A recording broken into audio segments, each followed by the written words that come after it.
구약 성경 사무엘서를 보면 다윗이 부정을 저지른 이야기가 나옵니다. 그때 이스라엘 군대, 다윗이 다스리는 이스라엘 나라의 군대가 적군과 전쟁을 하고 있을 때였습니다. 어느 날 다윗이 왕궁에서 이제 낮잠을 즐기고 일어났습니다. 오후가 됐는데 왕궁 옥상에서 바람을 쐬면서 구경을 하고 있었습니다. 그런데 한 곳을 보니까 매우 아름다운 여자가 목욕을 하는 것이 눈에 들어왔습니다. 그런데 다윗은 그 여자에게 그만 마음이 확 가고 말았습니다. 그래서 부하를 보내서 어느 여자냐고 알아보라고 했더니까 우리나라 군대에 우리아라고 하는 장군이 있는데 그 장군의 아내라고 얘기를 했습니다. 마침 이제 그 남편은 전쟁터에 나가 없고 그 아내 혼자 남아 있으니까 데려오라. 그래가지고 그 아내를 범하고 말았습니다. 근데 얼마 지나고 난 다음에요. 뭐 한 2달 정도 지났겠죠. 여자가 임신을 했다. 연락이 왔습니다. 다윗이 이제 큰일 난 거죠. 자기가 부정을 저지른 것이 이제 드러나게 생겼습니다. 그래서 꾀를 냈습니다.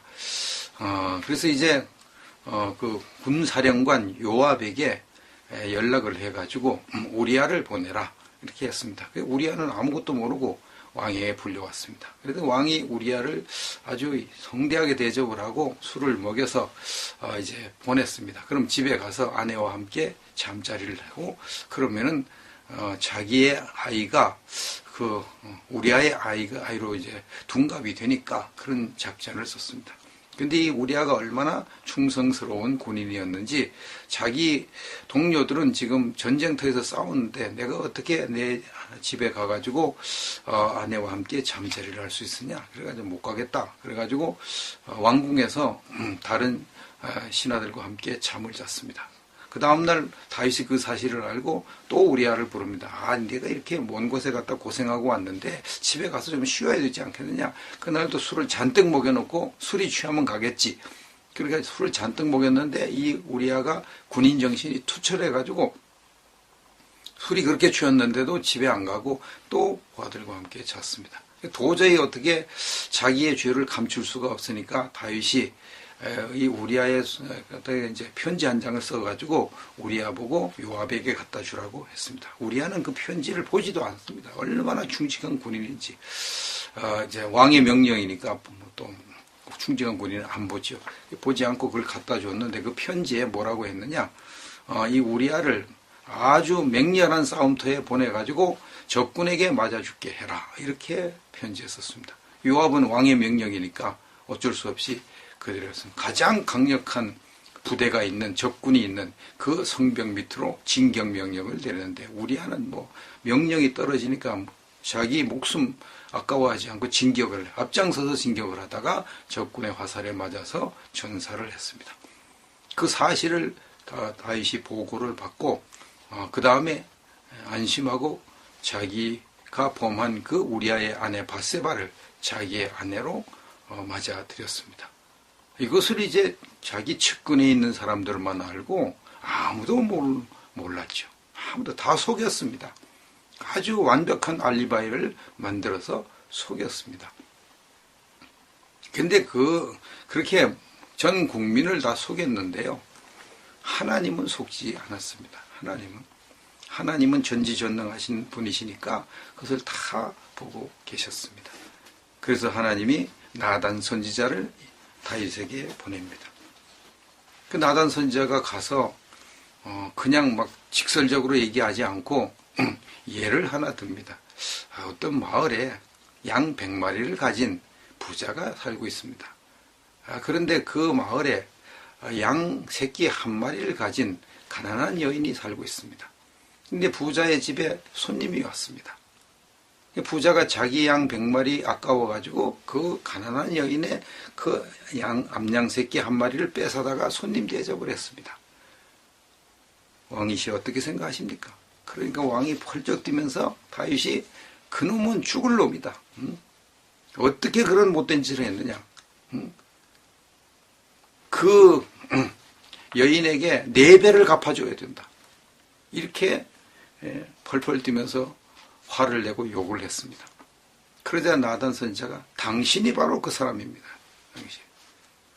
하나님께서 당신에게 이렇게 아름다운 여인들을 다 아내로 맡기고 이렇게 나라도 맡기고 이렇게 했는데 마치 그 100마리 양을 가진 그 부자처럼 이렇게 하나님 복을 주셨는데 거기에 대해서 감사하지 않고 그 우리아의 아내를 빼앗아 당신의 처를 삼았으니 하나님께서 당신에게 진노하셔가지고 저주를 받을 것입니다. 칼이 당신의 집에서 떠나지 않게 될 것이고 당신의 아내를 백주에 당신의 가까운 사람이 동침하는 그런 일이 일어날 것입니다. 이렇게 말을 했습니다.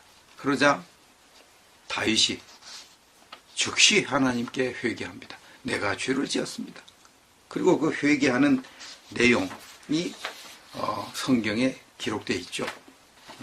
시편 51편 9절에서 14절 내용에 있는데 그 일부를 제가 요약해서 읽어드리겠습니다. 주의 얼굴을 내 죄에서 돌이키시고 내 모든 죄악을 지워주소서. 하나님이여 내 속에 정한 마음을 창조하시고 내 안에 정직한 영을 새롭게 하소서. 나를 주 앞에서 쫓아내지 마시며 주의 성령을 내게서 거두지 마소서. 하나님이여 나의 구원의 하나님이여 피 흘린 죄에서 나를 건지소서. 자기가 우리 아를 죽인 피 흘린 죄, 그 아내를 빼앗은 이 죄 건져달라고 회개를 했습니다. 그러자 하나님께서 나단에게 감동을 주셔가지고 당신이 회개했기 때문에 하나님이 당신의 목숨은 살려줄 겁니다. 당신을 죽이지는 않을 것입니다. 그러나 하나님의 징계를 받을 것입니다. 그렇게 말을 합니다. 그리고 징계의 내용이 이제 가장 첫 번째 징계가 당신과 그 우리아의 아내 바세바 사이에 낳은 아들이 반드시 죽을 것입니다. 그렇게 했어요. 그랬더니까 실제적으로 그 아이가 죽었습니다. 난지 8일 만에 죽었습니다. 그리고 난 다음에 압살롬, 다윗의 아들 압살롬이 반역을 했죠. 나중에 반역해가지고 다윗이 죽을 뻔하다가 겨우겨우 살아나서 압살롬의 반역을 진압했는데 그 압살롬이 반역하고 난 다음에 자기가 얼마나 다윗 왕 아버지의 미움을 받았는가를 증명하기 위해서 백성들에게 알리기 위해서 내 아버지가 나를 이렇게 미워했기 때문에 내가 이렇게 반역을 했다는 것을 이제 설득하기 위해서 아버지가 남겨둔 후궁 10명과 동침을 해버립니다. 그 하나님의 예언과 저주가 그대로 이루어졌죠. 너는 은밀하게 아무도 모르게 바세와 동침했지만 나는 대낮에 내 아내를 다른 사람이 데리고 자게 하겠다고 하나님이 하셨는데 하나님이 얼마나 무섭습니까? 다윗의 아들 압살롬이 자기 아버지의 후궁 아내를 데리고 잠을 자게 하는 이런 저주를 하나님이 내리셨습니다. 이렇게 하나님으로부터 큰 징계를 받은 다윗은 그후부터 함부로 죄를 짓지 못하는 사람이 되었습니다. 마태복음 10장 26절 말씀을 보니까 그런즉 그들을 두려워하지 말라. 감추인 것이 드러나지 않을 것이 없고 숨은 것이 알려지지 않을 것이 없느니라. 감추어진 것이 드러나지 않을 것이 없다. 하나님께서 다 드러나게 하실 날이 온다고 말씀합니다. 물론 최후 심판 때가 되면 자기가 한 일을 하나님께 다 보고하는 그런 날이 옵니다. 하나도 감출 수 없는 그런 날이 옵니다. 행한 대로 다 심판을 받습니다.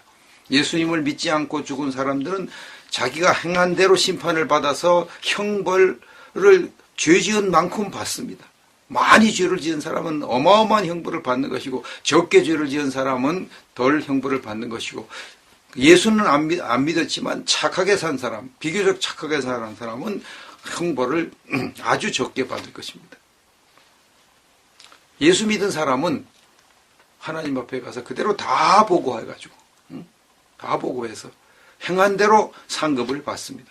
아주 하나님 앞에 충성한 사람은 많은 상을 받고 조금 충성한 사람은 적은 상을 받고 충성보다 죄를 더 많이 지은 사람은 상을 하나도 받지 못하는 단지 천국에 가서 사는 것, 기본적인 영광만 누리는 그런 상태에 이르게 될 것입니다. 욥기 11장 11절 말씀을 봅니다. 하나님은 허망한 사람을 아시나니 악한 일은 상관하지 아니하시는 듯하나 다 보시느니라. 다 보시느니라. 하나님이 다 보고 하나님이 다 감추은 것을 다 드러내는 그런 날이 반드시 옵니다. 이번 탄핵 정국을 여러분 다 아시죠?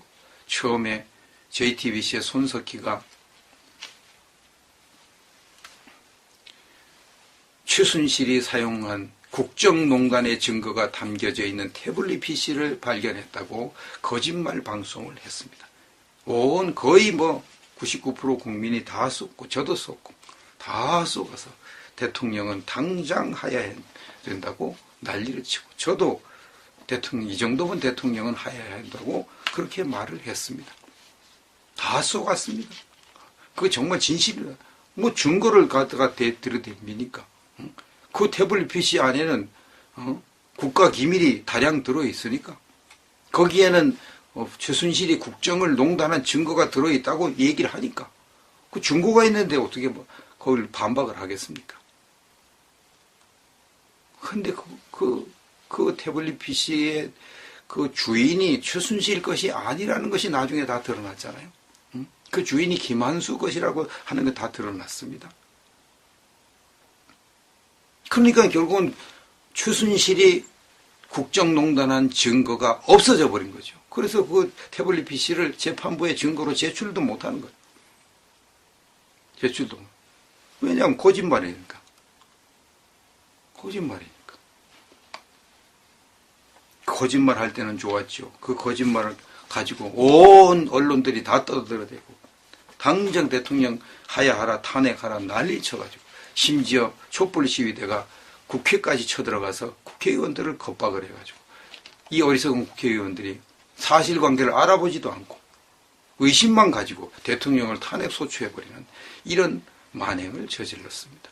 그때까지만 해도 다 이 거짓말쟁이들, 야당들, 거짓말 언론들이 다 이긴 줄 알았습니다. 근데 하나님이 시간이 가면 갈수록 이 태블릿 PC가 거짓말이라는 것을 다 드러내버렸잖아요. 다 드러내버렸습니다. 그리고 또 그들이 무슨 거짓말을 했습니까? 여러 가지 거짓말 했는데 그 중에 하나가 세월호 7시간 거짓말입니다. 세월호 7시간. 세월호 7시간 동안 뭐 했냐 이거예요. 대통령이 설명했습니다. 세월호 사건이 일어나던 날 나는 이러이러한 일을 했다. 오전에 기초연금 그것 때문에 빨리 처리해달라고 그래서 그것을 막 처리를 하고 있을 때 세월호 사고가 일어났다. 그래서 바다에서 큰 사고가 일어났나 보다. 이렇게 생각을 하고 그 어떻게 될까 이렇게 구조의 만전을 기하라는 이런 지시를 내리고 이렇게 했는데 지시를 내렸으니 더 이상 대통령으로 할 것이 없다 이 말이에요. 그래가지고 이제 구조가 잘 되는가 안 되는가 노심초사하는데 한 10시경 가까이 와가지고 이제 전원 구조가 됐다고 10시 몇 분인가 전원 구조가 됐다는 소식이 들어왔을 때 이제 대통령이 안심하고 기초연금과 다른 업무를 열심히 보고 있었단 말이에요. 그 화면을 보지 않고 전원 구조가 됐으니까 화면 보지 않고 그 세월호 가라앉는 것도 못 보고 그때 왜 구조가 못 됐는지 전혀 알 수가 없는 그런 상황에 이르고 오후 2시 50분에 가서야 전원 구조가 잘못된 보도라는 사실을 알게 되었고 정식으로 이제 3시경에 정식 보고가 올라왔습니다. 그러니까 잘못된 보고 받았습니다. 그래가지고 부랴부랴 중앙 재대책본부 중대본 거기로 빨리 가자고 그 상황실이 거기에 설치했으니까 가자고 그렇게 했는데 거기에 갈 수가 없는 상황이 발생했고 경호실에서 이 경호하는데 시간이 걸려가지고 팀 못 갑니다. 연락이 왔어요. 경호실에 안 된다니 어떻게? 그럼 못 가고 그냥 있는 그런 와중에 이제 이렇게 머리 손질하고 그러다 보니까 5시 반이 됐어요. 이제 됐다고 오라고. 그래가지고 간지가 5시 반이라고 하는 겁니다. 그러니까 또 이제 대통령이 오보 때문에 그랬다는 것은 이제 인정할 수밖에 없으니까, 왜 3시부터 5시 반까지 그렇게 늦게 중대본에 갔냐? 뭘 하느라고 그랬느냐? 구술한 것 아니냐? 무슨 연애한 것 아니냐? 별별 소리를 다 하면서 거짓말을 하고, 의혹을 하면서 그냥 그걸 사실인 것처럼 떠들고 또 떠들고 온 국민이 정말 그런가 보다. 이렇게 여길 정도로 난리를 쳤습니다. 심지어 그 2시간 동안 올림머리 하느라고 그랬다고. 올림머리. 대통령이 이제 유경수 여사 그런 이미지를 갖고 있잖아요. 그래서 올림머리, 유경수 여사는 올림머리를 늘 하고 다녔는데, 그 올림머리 하는데 또 올림머리 하는 미용실 이런 사람들한테 얘기하니까 올림머리 하는데 1시간 반에서 2시간 걸린다고 또 그런 소리를 또 해대고, 그러니까 봐라, 올림머리 하느라고 늦게 갔다고 이 대통령 자격이 있냐, 당장 물러가라, 또 이따위 소리를 막 해대고. 거기에 대해서 어떻게 증거를 제시할 수가 없잖아요. 증거가. 머리 하는데 한 20여 분, 20 몇 분밖에 안 걸렸다고 얘기해도 안 믿는 거예요. 안 믿는 거. 2시간 동안 올림머리 한다고 미용실 원장이 그랬다고 나중에 그 미용실 원장들한테 다 조사를 해보니까 원래 올림머리 한테 그렇게 시간이 오래 안 걸린다고 그러더라. 그렇게 다 증언을 해요. 왜 그렇게 오래 하느냐? 그러니까 빨리 올림머리를 빨리 하고 그렇게 결혼식 할 때 올림머리를 하는데 빨리 하고 그러면은 괜히 사람들이 좀 올림머리 가치를 이제 낮게 보고, 그렇게 아무것도 아니 돈 비싸게 받냐고 또 그런 소리 하기 때문에 일부러 그렇게 올림머리 하는데 시간을 오래 하고 그런다고 그래요. 또 완전히 올림머리 안 하던 사람 올림머리를 하면 또 그게 또 시간이 좀 더 걸린다고 그래요. 근데 대통령은 늘 올림머리를 하니까 금방 2, 30분 안에도 얼마든지 올림머리 할 수 있다고 그렇게 얘기를 하는 거예요. 이런 것이 이제 다 드러났음에도 불구하고 안 믿는 거죠. 안 믿는 거죠. 2시간 동안 올림머리 했다고. 이렇게 밀고 나가니까 대통령은 완전히 무능한 대통령일 뿐만 아니라 나라를 다스리는 데는 관심이 없고, 세월호 사람 죽어가는 데는 관심도 없는 사람, 자기 미용만 하는 사람, 이렇게 난리치고 지금까지 그렇게 해왔어요. 이걸 증명할 길이 없었어요. 그런데 얼마 전에 전 TV조선 기자 한 사람이 미국에서 공부하다가 이 사실을 듣고 도저히 안 되겠다. 내가 가서 이 억울한 것을 풀어줘야겠다. 이 거짓된 것을 바로잡아야겠다. 그래가지고 귀국을 했습니다. 그래서 일반 방송에게는 믿음이 안 가니까 일반 방송, 일반 신문들 하도 거짓말을 해야 되고 과장을 해야 되고 그러니까 믿음이 안 가니까 신의 한 수라고 하는 인터넷 방송에 자기가 했습니다. 그래서 거기 신의 한 수는 이제 사실대로 보도해 주니까 거기 가서 자기가 그 세월호 7시간 오후 3시부터 5시 반에 왜 대통령이 그때 못 왔는지를 설명하는 그 증거 동영상을 공개했죠. 그게 뭐죠? 그게 자기가 TV조선 기자로서 그때 그 세월호 사건을 취재하기 위해서 중대본에 미리 가 있었는데 오후가 되니까 그 청와대 경호원들이 와가지고 얘기하더래요. 오후 3시까지 이 출입증이 없는 기자들은 다 나가주세요.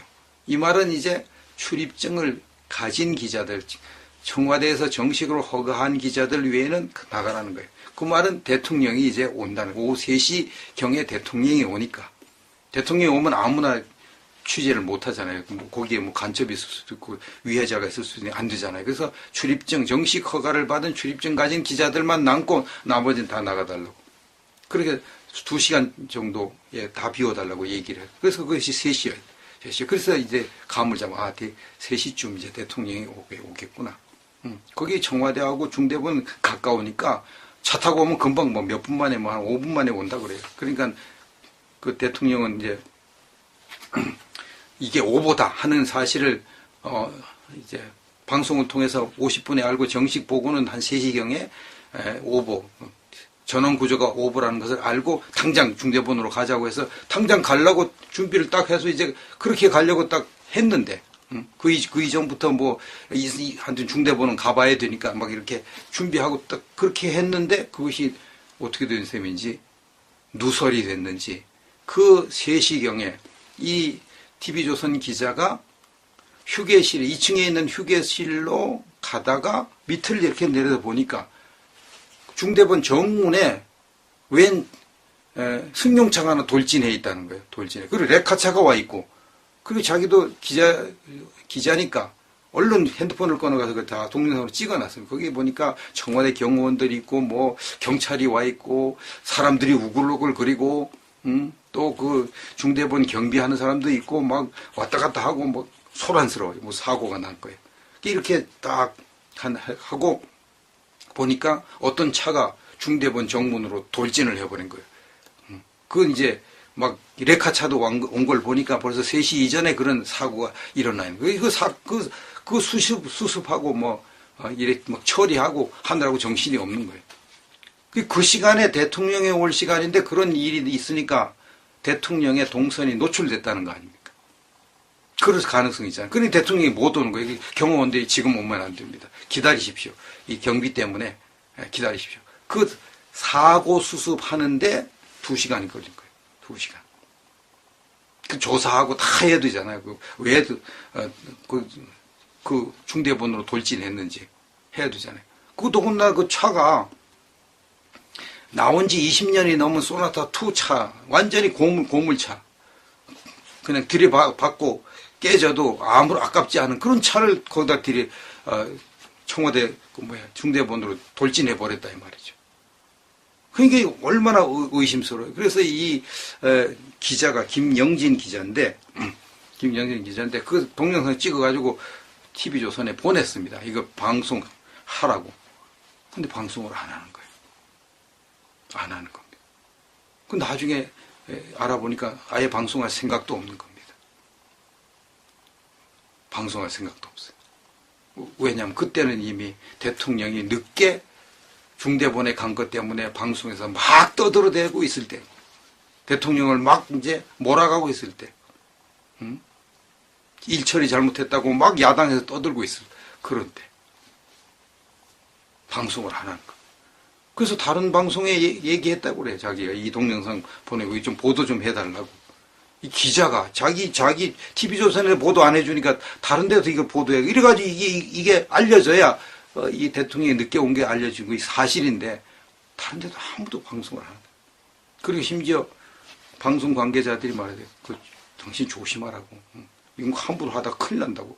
이렇게 몸조심하라고 얘기하더래요. 이미 방송을 장악한 자들이 대통령을 이렇게 아주 음해하려고 작정을 딱 하고 사실 모든 것을 다 보도 안 하기로 딱 했나 봐요. 그러니까 이게 안 되는 거예요. 자기 기자인데도 어떻게 해볼 도리가 없어요. 그래서 자기가 이것을 밝히지 못하고 결국은 그 TV조선에서 자기가 사표를 내고 미국으로 유학을 떠났다고 합니다. 유학 가가지고 몇 년 동안 있다 보니까 이런 일이 터져버렸어요. 터져가지고 지금 오후 3시부터 5시 반까지 대통령 뭐 했냐고. 그날 그 시간에 무슨 뭐 올림머리를 했느니, 뭐 굿을 했느니, 뭐 연애를 했느니, 별별, 의혹을 다 붙여가지고 대통령을 몰아가고 막 탄핵을 하고 그러니까 자기 양심상 도저히 괴로워서 견딜 수가 없다. 그래가지고 자기가 귀국을 해가지고 이 동영상을 공개해야겠다. 이거 확실한 증거니까. 그래서 자기가 신의 한 수를 통해서 그것을 공개했다고 합니다.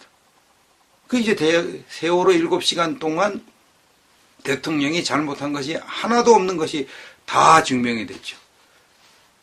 그랬더니 이번 특검이 발표했잖아요.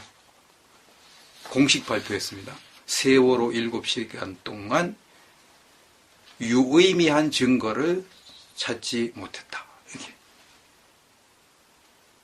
유의미한 증거는 의미 있는 증거를. 세월호 7시간 동안 그렇게 자기들이 죽어라고 조사를 했는데 대통령이 잘못했다고 하는 의미 있는 증거를 찾지 못했다고 공식 발표했습니다.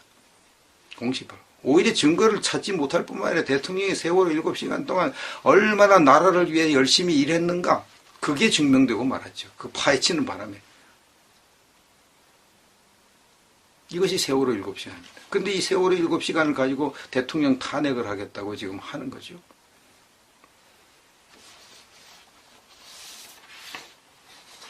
그 다음에 박 대통령이 뇌물죄를 범했다. 이거 뒤지려고 얼마나 언론과 야당과 특검과 검찰과 대통령이 뇌물을 받아먹은 거 있는 다 뒤지고 수많은 사람들을 붙잡아다가 조사하고 난리를 쳤는데 한 푼도 발견하지 못해요. 한 푼도. 대통령이 얼마나 이 청렴결백한지 그 대통령의 부하들도 뇌물을 한 푼도 못 받아먹었어요. 대통령이 하도 뇌물 받으면 가만히 안 된다고 엄포를 줘가지고 한 푼도, 심지어 최순실조차도 뇌물을 받아먹지 못하고 뇌물을 받아먹지 못하고 이렇게 청렴결백한 정부가 현 박근혜 정부인 것이 다 증명이 됐습니다. 대통령이 이제 제3자 뇌물죄를 범했다. 이것 가지고 이제 엮어넣으려고 했죠. 3자 뇌물죄는 다른 사람에게 특혜를 주고 그 사람으로부터 우회적으로 뇌물을 받는 것. 그 사람이 나중에 박 대통령을 도와주게 하는 것. 이게 3자 뇌물죄거든요. 근데 이걸 엮으려고 그러니까 박 대통령이 공익재단을 2개 만든 것 가지고 엮을 수밖에 없는 거예요. 공익재단이 뭐죠? K스포츠재단, 미르문화재단. 이 스포츠 융성과 문화 융성, 이것이 박 대통령의 정책입니다. 왜냐하면 스포츠와 문화가 나라를 부강하게 하는데 굉장한 효과를 하니까 이것을 하려면 돈이 필요하고 재단이 필요하고 그 스포츠를 후원하고 문화를 후원할 수 있는 재단이 필요해요. 그래가지고 이것을 만들려고 하니까 국가 재정이 부족하니까 기업에게 요청을 해가지고 후원금을 받았어요. 그렇게 해가지고 삼성, 롯데 이런 대기업들이 700억 원 내가지고 750억인가 되죠. 그걸 내가지고 이 2 재단을 만들었습니다. 그 재단을 이제 이걸 만들어가지고 이것을 이제 잘 기초를 닦는 일을 최순실에게 맡겼어요. 최순실이 과거에 자기 아버지 최태민이가 유경재단 이런 거 해본 경험이 있으니 거기에서 좀 배웠겠지 그래가지고 맡겼어요. 맡겼는데 이 최순실이가 그 재단을 맡아가지고 진짜 잘해보려고 노력을 했습니다. 진짜 잘해보려고 노력을 했어요. 그래서 한 푼도 그 재단 돈을 안 먹었어요. 한 푼도. 그런데 이 최순실이가 사람을 잘못 썼죠. 고영태라고 하는 이 사람을 잘못 썼어요. 이 고영태는 흑심을 가진 자고 최순실을 이용해가지고 재단 돈을 빼먹으려고 하는 그런 나쁜 놈이었죠. 그게 다 드러났죠. 그 녹음 파일로 다 드러났습니다. 그래가지고 이것이 제대로 재단이 굴러가지 않을 때 이 재단을 제대로 하기 위해서 김종 문화부 김종 체육부 차관인가 그 사람 세우고 그 다음에 문화계에는 문화계 황태자라고 불리는 그 사람 세우고 그 2사람은 전문가니까 일을 제대로 해가지고 몇 개 성과를 올리고 그런 와중에 이 JTBC가 최순실 사건을 터뜨려가지고 모든 것이 올스톱 되고 말았죠. 이것을 보면 대통령이 은밀하게 이 재단을 만들어가지고 자기가 퇴임한 후에 이 재단의 돈을 자기가 이용해 먹겠다 그렇게 한 것이 아니라 아예 공개적으로 했잖아요. 대통령이 문화융성을 위해서 스포츠 발전을 위해서 공익재단을 만들겠습니다. 그래서 이제 기업으로부터 후원을 받겠습니다. 다 공개하고 다 했거든요. 그리고 공익재단 법인을 다 만들어가지고 누구도 그 재단 돈을 함부로 못 쓰도록 다 만들었어요. 그러니까 대통령이 퇴임한 후에 그 재단 돈을 쓸 수도 없어요. 공익재단이니까 다 공개된 거니까. 거기서 무슨 이득을 취하는 거예요. 3자 뇌물죄가 성립이 안 되는 거예요. 그래가지고 어떻게 또 엮으려고 그랬어요? 이 삼성이 최순실의 딸 정유라를 도와서 이제 정유라를 지나치게 도와가지고 한 걸 보니까 모종의 대통령이 삼성에게 이렇게 부탁을 해가지고 이 정유라를 돕도록 하고 했으니까 이것도 뇌물이다. 이렇게 막 하려고 지금 막 이렇게 하고 있는 중이잖아요. 근데 그것은 대통령이 그렇게 하라고 지시한 적도 없고, 이재용 부회장이 내가 대통령의 지시를 받아 그렇게 해가지고 자백하는 것도 없고 아무 증거가 없어요. 대통령이 또 그렇게 지시했을 리도 없죠. 그렇게 청렴결백하고 사는 그런 분이 그래 일개 최순실 딸 도와줘라 이렇게 하겠습니까? 안 하죠. 그 이제 삼성이 알아서 최순실이 대통령과 가까우니까 삼성이 알아서 이제 최순실의 딸을 도와주면은 최순실이 삼성에 관해서 대통령에게 잘 해주겠지, 잘 얘기해 주겠지, 그럼 대통령이 삼성에게 좀 우호적으로 해주겠지, 이런 계산을 가지고 삼성은 자기들이 알아서 최순실의 딸을 도와준 거죠. 뭐 다른 스포츠인들도 많이 도와주지만 특별히 최순실의 딸 정유라에게 더 많이 도와줬습니다. 그 도와줄 때에 외환관리법을 위반하면서 도와줬어요. 이것이 이제 문제가 된 거죠. 외환관리법 어겼으니까. 그래가지고 이걸 빌미로 이제 삼성 이재용 부회장이 구속을 당해 있는 겁니다. 그 실정법을 위반했으니까. 그래서 이건 뭐 3자 뇌물죄 때문에 지금 이재용 부회장이 구속된 게 아니라 외환관리법 위반 때문에 구속이 당했거든요. 근데 이런 것들을 제대로 잘 설명 안 하면, 뭐, 대통령이 3자 뇌물죄를 범했구나. 삼성의 이재용에게 특혜를 주고 뭐 이래가지고 했구나. 뭐 이런 식으로 막 하는 거죠. 대통령이 국가기밀을 최순실에게 누설했다. 다 거짓말을 드러났죠. 최순실 태블릿 PC 국가기밀, 그건 김한수 거지 최순실 거 아닌 게 다 드러났으니까. 증거가, 국가기밀 누설한 증거가 전혀 없는 거. 박 대통령이 뭐 최순실 국정농단 하게 허용했으니까 최순실 국정농단 하게 한 것이 현재 증거가 전혀 없는 거죠. 박 대통령은 최순실이 과거부터 가까이 왔으니까 그냥 참고적으로 조언을 들었을 뿐이지 최순실이 국정을 농단하도록 허용한 적이 한 번도 없습니다. 이것도 다 드러나고 있는 거잖아요. 다 드러나고 있는 거. 그런데도 일반 텔레비전, 일반 신문 이거 제대로 보도합니까? 보도 안 하잖아요. 그냥 그것만 보면요, 여전히 박 대통령은 뭐 뇌물 받아먹은 건 없지만 그래 3자 뇌물죄를 범한 것처럼, 국가기밀 누설한 것처럼, 최순실이 국정농단한 걸 다 허용한 것처럼, 세월호 7시간 동안 직무유기한 것처럼 다 그렇게 지금 알고 있거든요. 거의 뭐 그거 보는 사람들은, 일반 방송이나 일반 신문 보는 사람들은 다 대통령을 그렇게 알고 있고 그렇게 믿고 있어요. 다 그렇게 쏟고 있는 겁니다.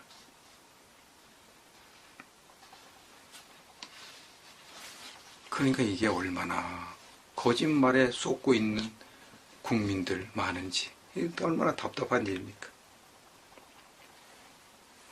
탄핵소추안도 다 이 거짓말에 속아가지고 만드는 거잖아요. 다 불법이잖아요. 형이 확정되기 전까지는 무죄 추정의 원칙이 적용되잖아요.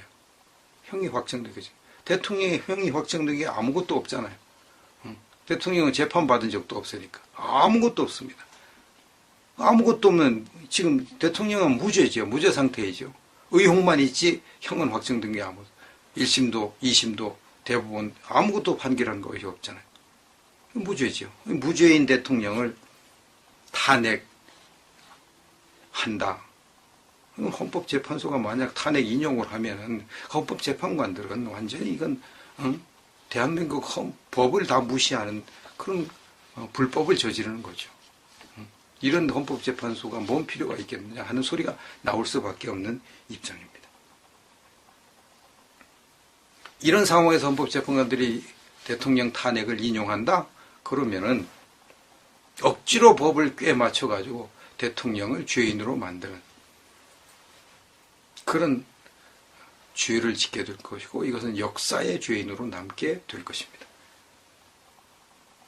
헌법재판관들이 촛불의 위력에, 야당의 압력에 굴복하지 않고 법대로 대통령 탄핵을, 원래 각하를 했어야 되는데, 이건 헌법적 탄핵 요건이 갖춰지지 않은 탄핵소추안을 국회에서 만들었으니까, 의혹만 가지고 탄핵소추안은 절대 못 만들고, 죄가 확정됐을 때 그걸 가지고 탄핵소추안해야 되는데, 의혹만 가지고 탄핵소추안을 했으니까 그것은 각하를 시켜야 되는데 각하를 시키지 않고 보냈으니까 지금이라도 각하를 하든지 아니면 기각을 해야 그것이 헌법재판관들이 바르게 할 일이고, 그렇게 되면 이제 역사적으로 바르게 재판했다는 이름을 남기게 될 것입니다. 탄핵 인용을 하는 사람은 역사적인 오명을 씻을 수가 없을 것입니다. 언론들과 야당에 속아서 촛불편에 선 사람들은 현재는 그들이 전혀 깨닫지 못하지만 앞으로 모든 것이 사실이 밝혀지면 두고두고 후회하게 될 것입니다. 자기들의 행동을 부끄러워할 것입니다. 언론과 야당의 선전에 속지 않아서 태극기 편에 선 사람들은 두고두고 자랑스러워 할 것입니다. 여러분들은 어느 편에 서 있습니까?